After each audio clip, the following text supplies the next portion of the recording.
Very good evening, friends. Welcome back. And at the outset, apologies for yesterday's uh, missing out on the session yesterday. We had some technical glitch which was beyond our control, and we couldn't, really help it.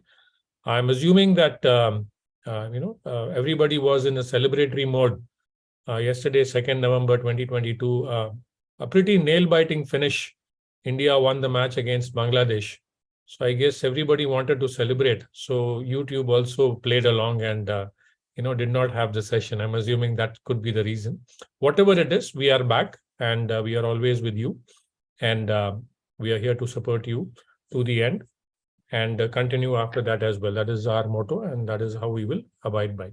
So, friends, a quick update. So we've discussed yesterday that we'll be discussing about dimension reduction.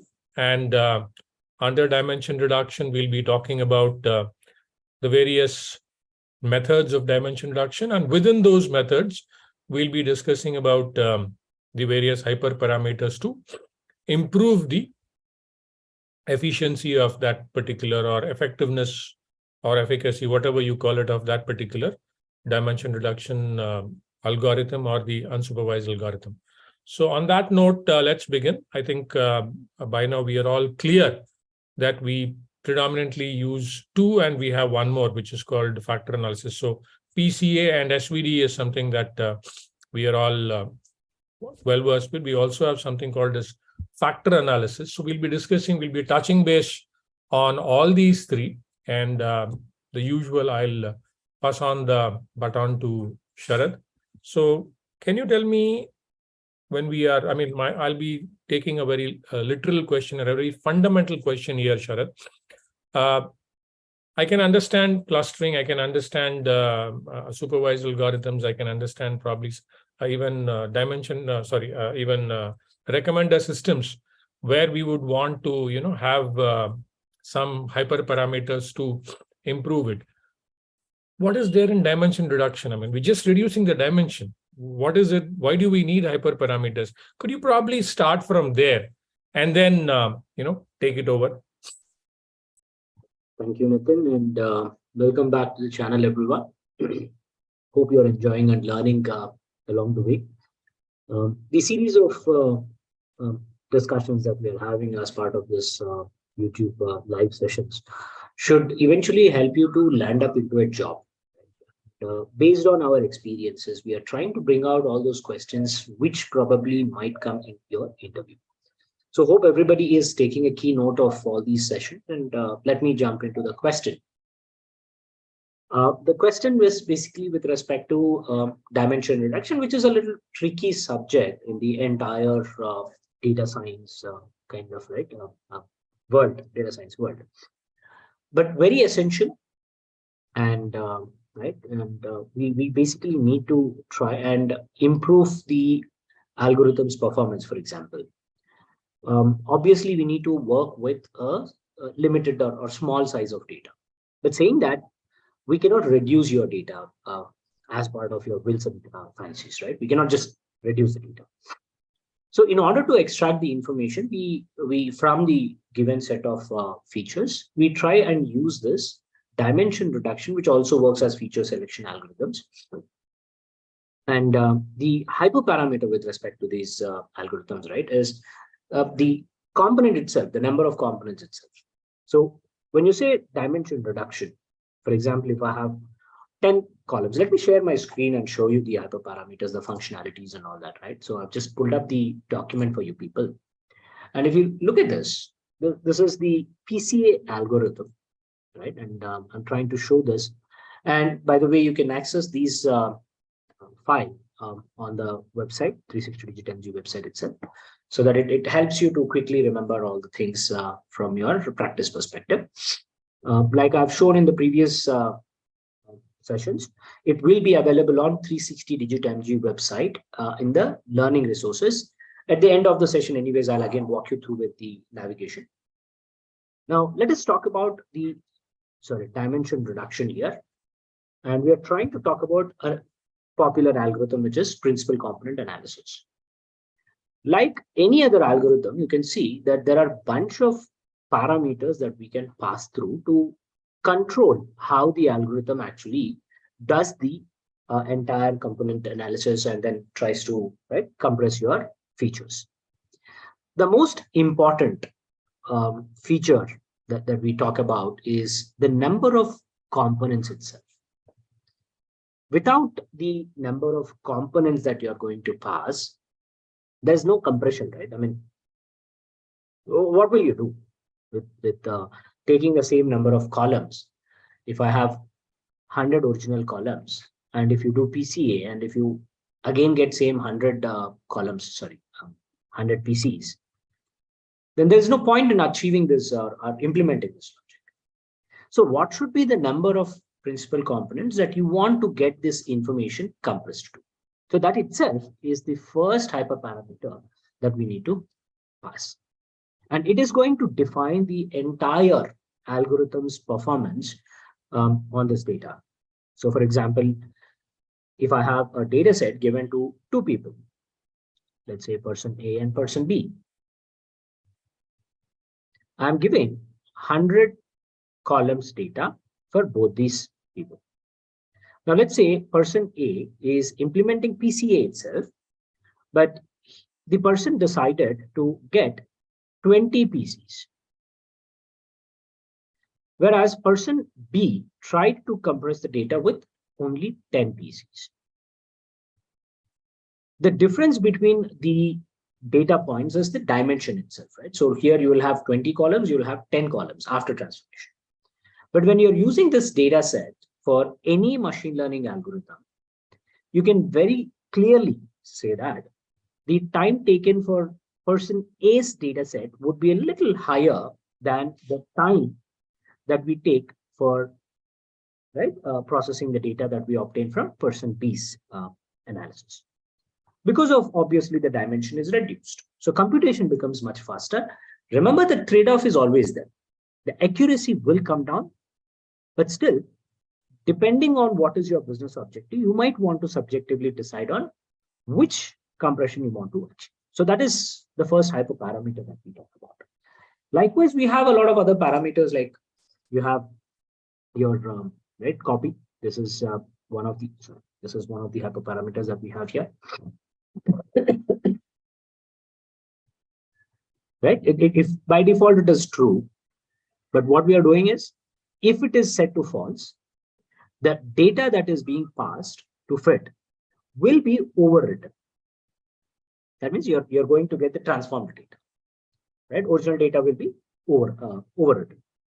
So this is not going to impact much, but this is also one of the parameters. Do you want to show original data also, or do you want to just see the transformed data, right? So that is one of the options. Likewise, you can see various other options. You can deep dive into each of these options and then try and experiment, depending on the time frame that you have for your project. Nitin. Yeah, thank you. Apologies, friends. I was having a slide. Yeah. So thank you, Sharad, for that detailed response. And I especially like the illustration you made about the people. It's very interactive and nice. So yeah, Barney, can you tell me about the same thing? My question was basically, firstly, your take on the question. The question being, why do we need hyperparameters when it is a simple dimension reduction?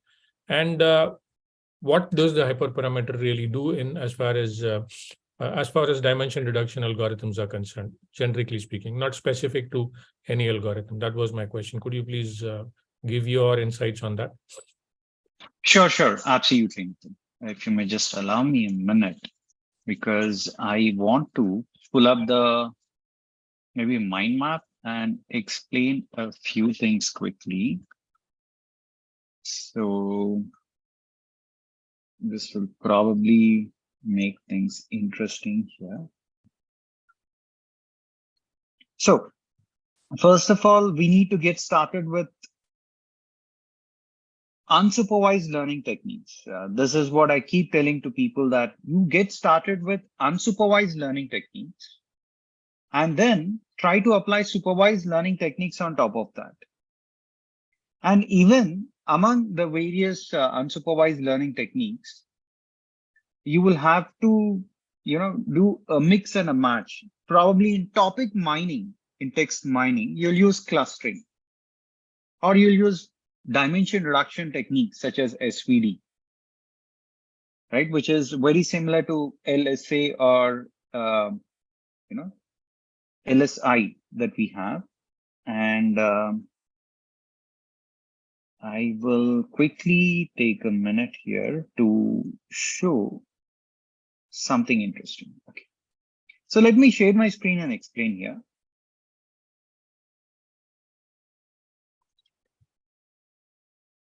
So when it comes to dimension reduction techniques, the first point that you need to think about is, which algorithm do I need to use? When you have data which follows linear patterns, then we have LDA, we have NMF, we have ICA, SVD, PCA, factor analysis, so on and so forth. And each of these work in a different manner. Each of these have a different way of working. And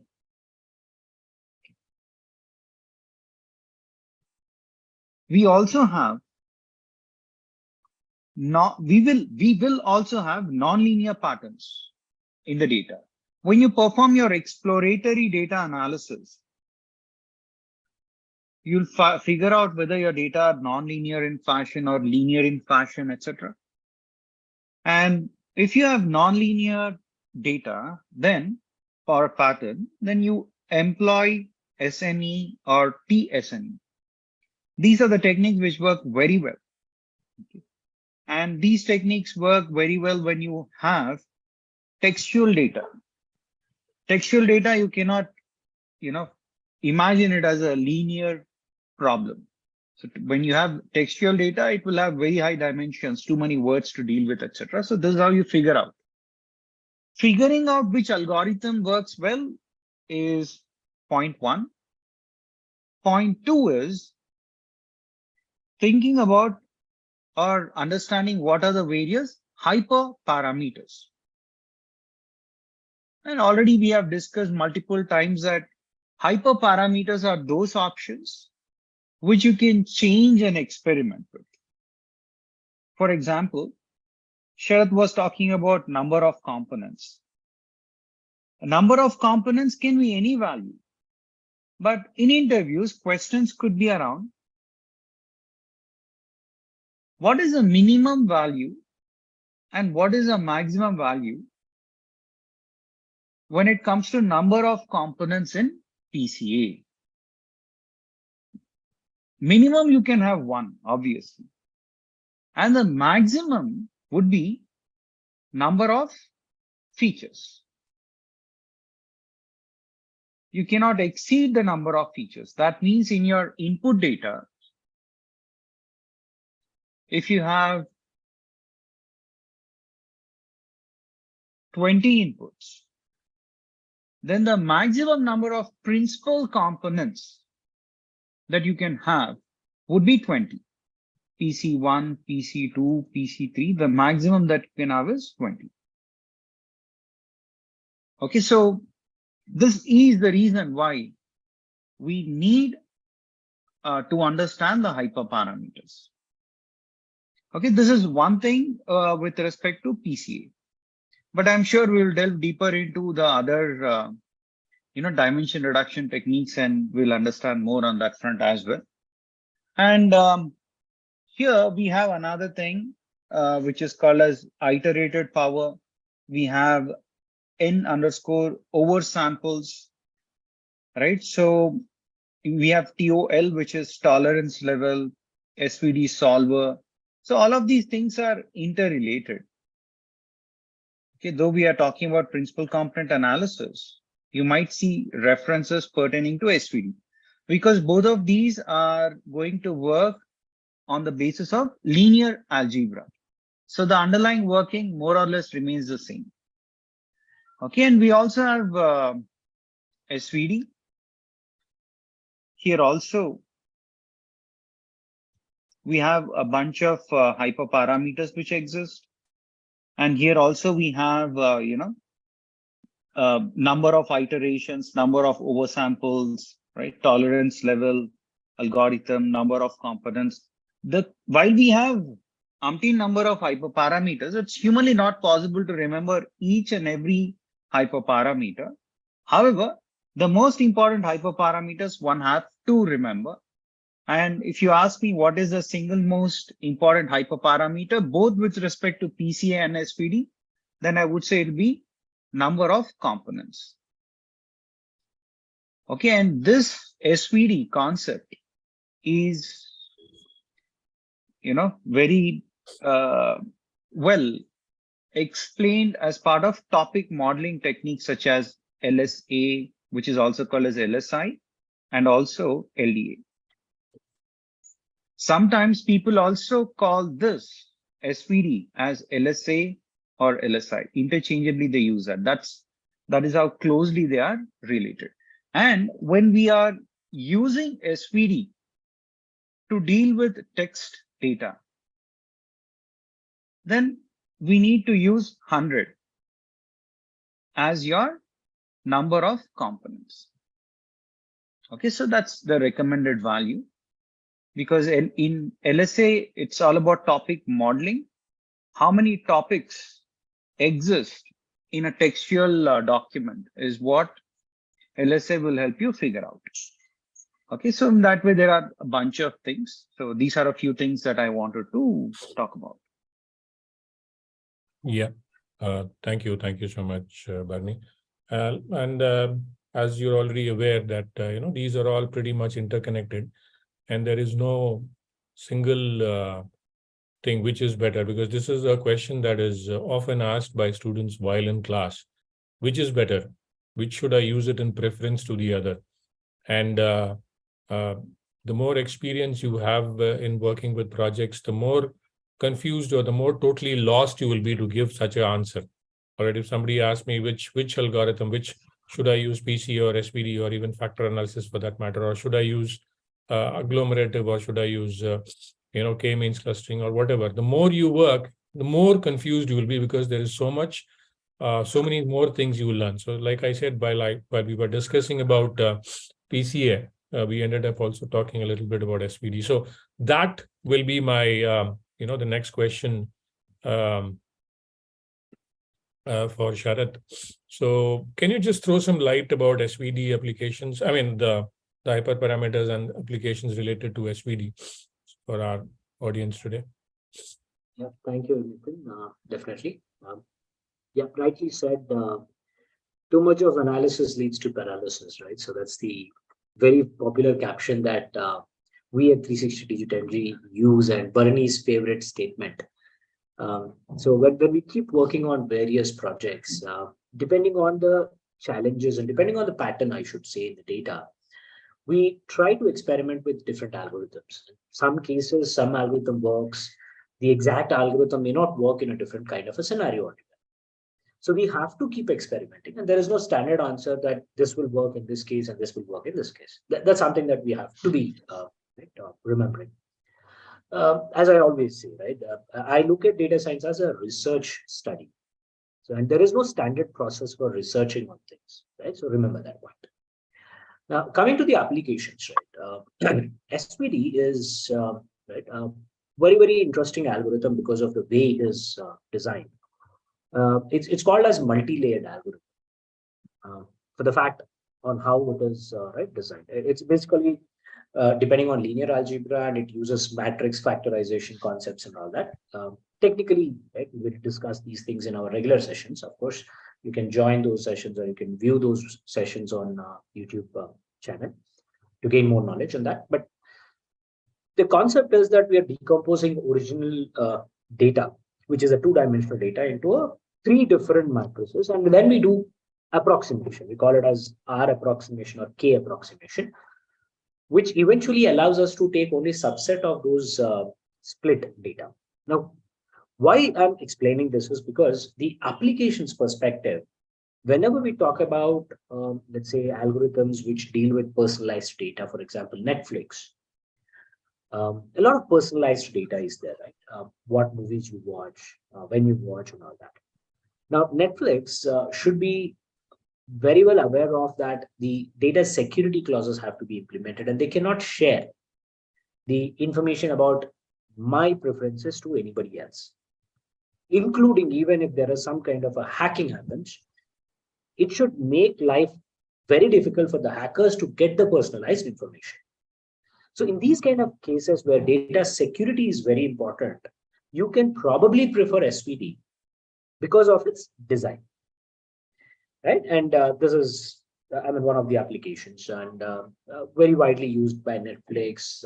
It is used, as Barney already mentioned, it is used in Google search, for example. When you do a search, right, you probably give two keywords, for example, data science.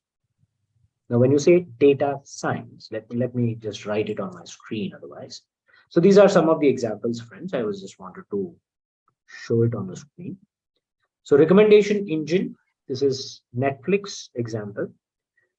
Image processing, this is very widely used in including your facial recognition algorithms, the autonomous vehicle examples and all that.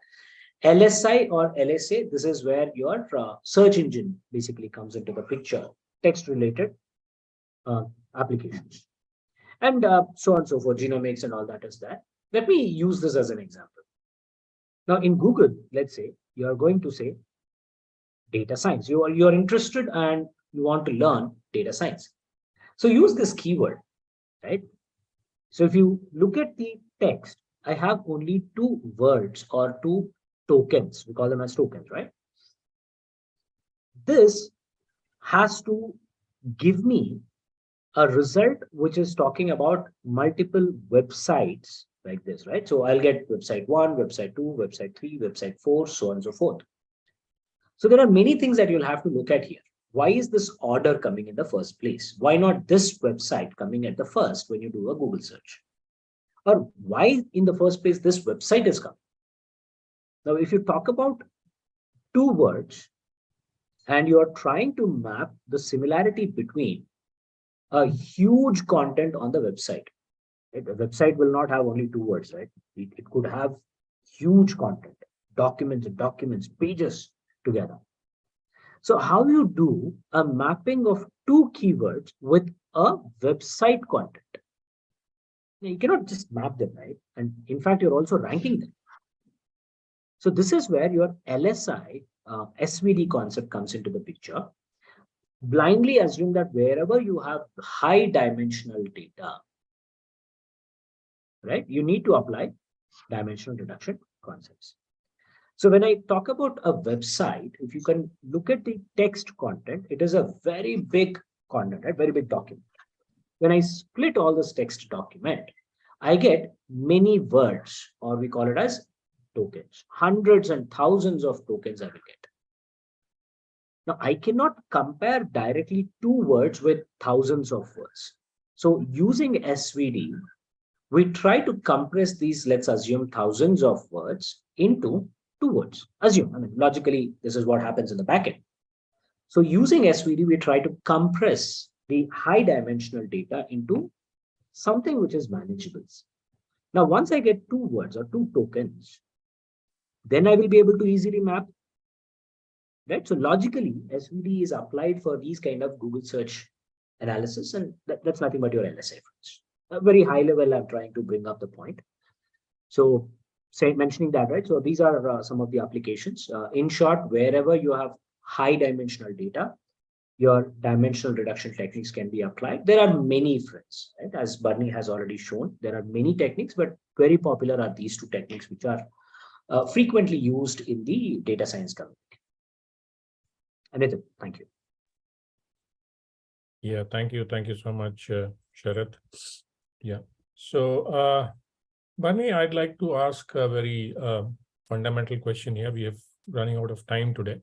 Maybe we can do it at a later point of time. So could you throw some light about factor analysis? Because I think our audience needs to know some fundamentals about factor analysis before we get into the the hyperparameters. So maybe you could spend about 3-4 minutes factor analysis vis-a-vis ECA and SPD. Okay. So sorry about that. Yeah. So yep, absolutely. Factor analysis is one of the techniques when it comes to dimension reduction. When it comes to the underlying rationale on why we use factor analysis versus why we use PCA, is simply put, why do you want to take Uber and why not Ola? Right. So the differences are very difficult, right? We do not have a profound way of segregating these two techniques. So we say that factor analysis, dimension or principal component analysis or SVD, all of these are dimension reduction. At the end of the day, they help you reach from one place to another. So given this context, there is no specific use case where only factor analysis should be applied and not the other techniques. Having said that, understanding the concepts of factor analysis will help you understand something called as LDA, latent directly allocation, which is also one of the topic modeling techniques, which is built based on probability values.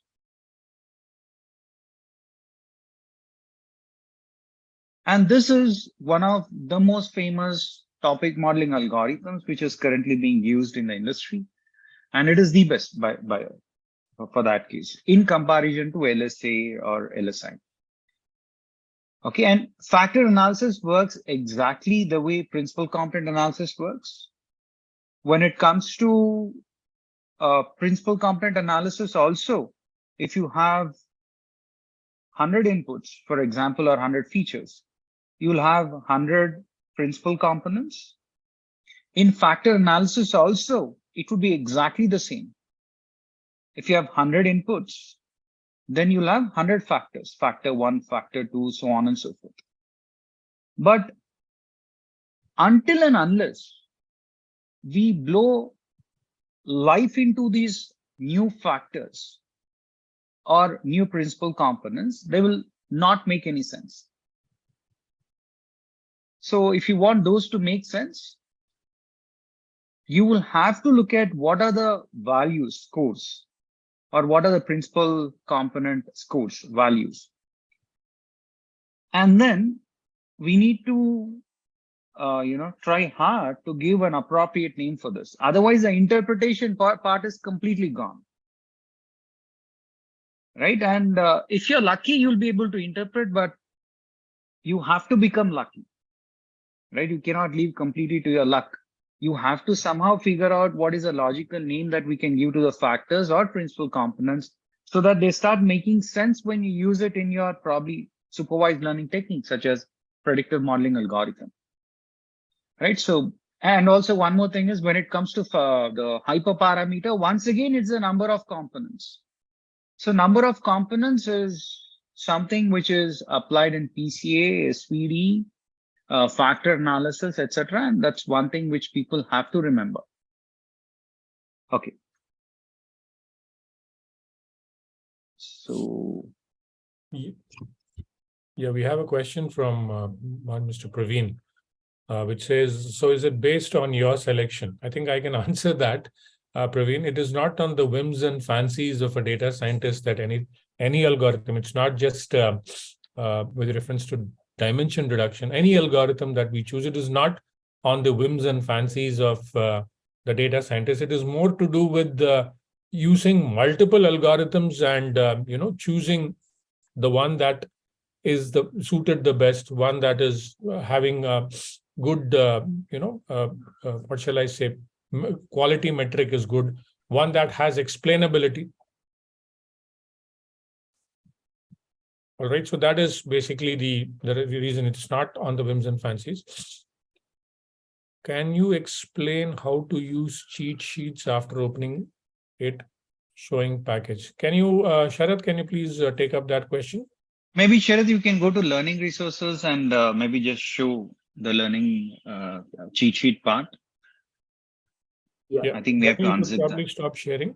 Yeah. Yeah, let me just try to share this screen.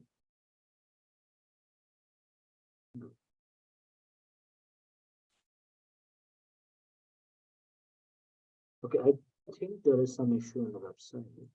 Okay, so yeah, the navigation is correct, Shrikant. There will be some. There should be some case of issue. I think that is reason why it is not routing to the packages. Sorry, routing to the PDF files. I will get it rectified. You can probably try after 30 minutes or so. You should be able to get the PDF files, .pdf files with respect to all these packages that you are seeing on our screen. For example, this one, you will be getting a zip file on the website. Okay, under the learning resources here, you have cheat sheets, right? Under this, the PDF will be made available. So let me check the status on that. Not sure why it is routing to this. I'll get it rectified. All right. So thank you so much, Sharath and Barney, and thank you, audience, for consistently joining. We would definitely wish if the numbers would increase considerably. But yeah, nevertheless, the people who are joining regularly, thank you. And I do hope that you are the delta increase in the knowledge base is substantial because of this. So please continue to attend these sessions. And we shall connect back tomorrow with some more interesting topics and discussions amongst the three of us. Thank you so much. Thank you. Thank you. Yep. Thank you all so much. Bye.